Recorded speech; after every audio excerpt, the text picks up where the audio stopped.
welcome back. Today's video is just gonna be a little update on my Japanese straight perm. So I'm officially 2 months post, so I thought it would be a good time to give an update and talk about my feelings on it again, just because, you know, I've had it long enough for the wow factor to have gone away a little bit. So, and you know, I've got some new growth, so I can tell you about how that's going a little. So some common complaints that I read before getting it from like forums and info boards and stuff like that is people felt like they couldn't do other styles with their hair other than straight styles, and because it locks it in that straight shape, and stuff like their hair broke off and their hair fell out and all that kind of stuff. So I'm just gonna kind of go over those things and my experiences with any of those things. So as far as not being able to do curly and wavy styles, I feel like I've been able to do them just fine. I think it might be dependent upon your texture a little bit. Like I know that silkier textures have more trouble holding styles and they fall easily and all that kind of stuff. But and coarser hair textures tend to hold it better.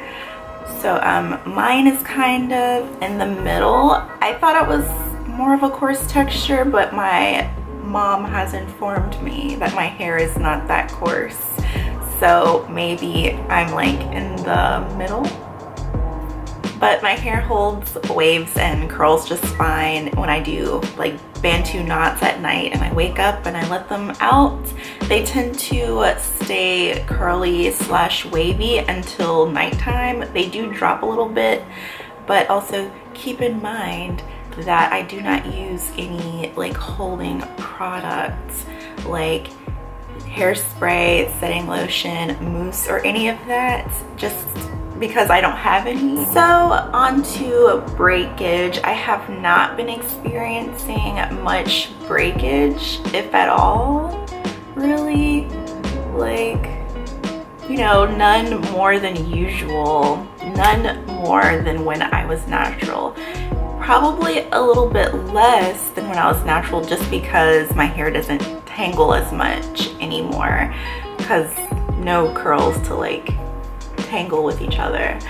So that's my experience with that. Maybe the people that were having these problems had other chemical processes done before they got the perm, and from what I have read and from what the stylist that did my hair has said, it's probably not the best idea to do it if you have had a relaxer before, or if you have hair color or some other kind of chemical process in your hair, because then your hair will break, most likely.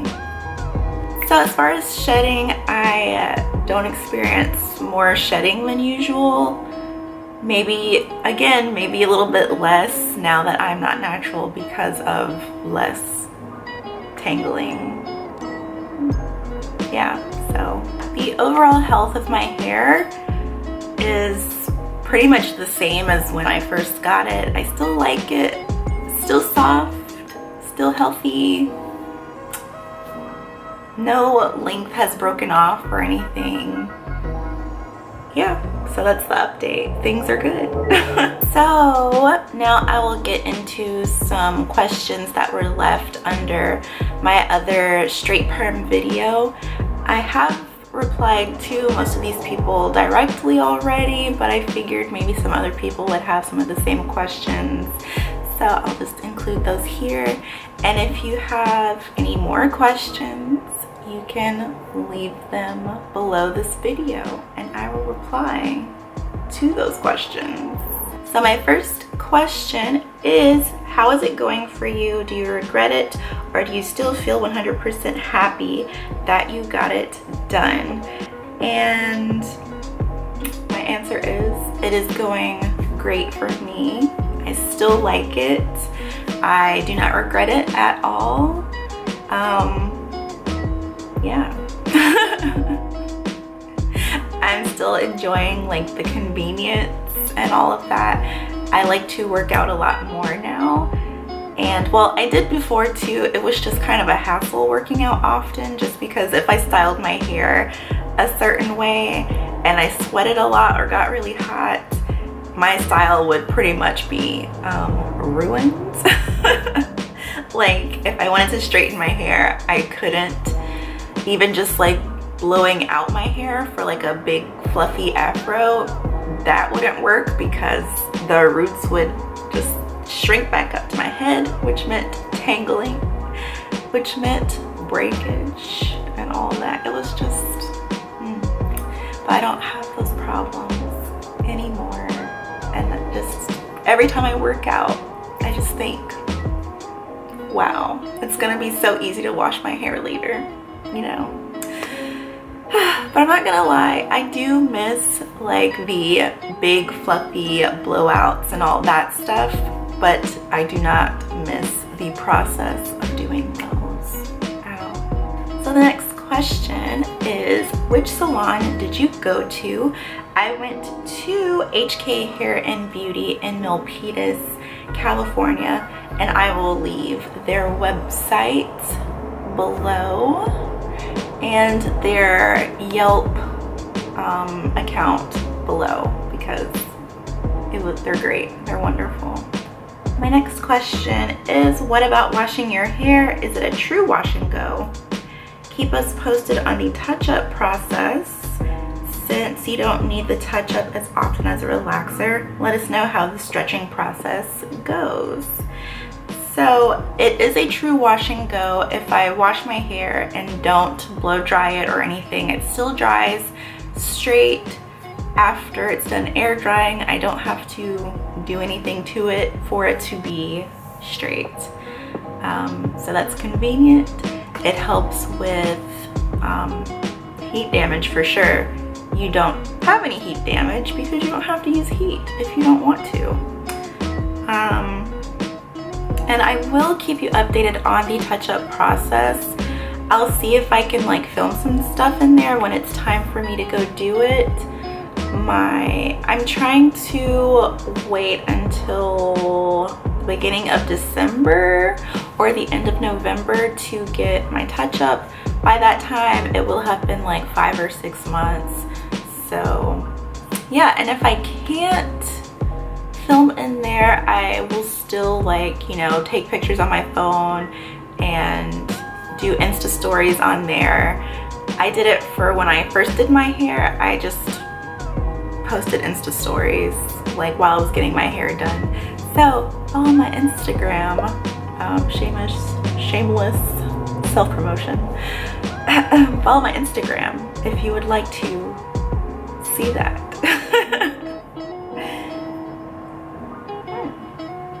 Oh yeah, also I will keep you updated on the stretching process.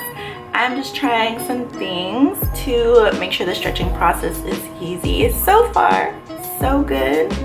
It's fine. Maybe I'll make like a separate video on how I'm stretching my hair. Stretching my perm. Yeah, that's how you say that. Do you know if it is possible to use this process to make natural hair wavy instead of totally straight? So I don't know, but I don't think it's possible. You might want to like call a salon that does do the straight perms or a Korean magic perm and ask them about that. But as far as I know, no. Maybe you can get like a curly perm, but ask them to use like large perm rods so that the curls end up being like big instead of like, you know, small. And it'll kind of look like a deep wave or something when you comb it out. I have seen people say you can get like a Brazilian keratin treatment, but I would not advise those just because they do have formaldehyde, so they are cancerous. And I also saw someone say you could do a diva curl, which also seems like it would be like a curly perm So yeah. How often do you use heat since getting the perm? And the answer to that is almost never.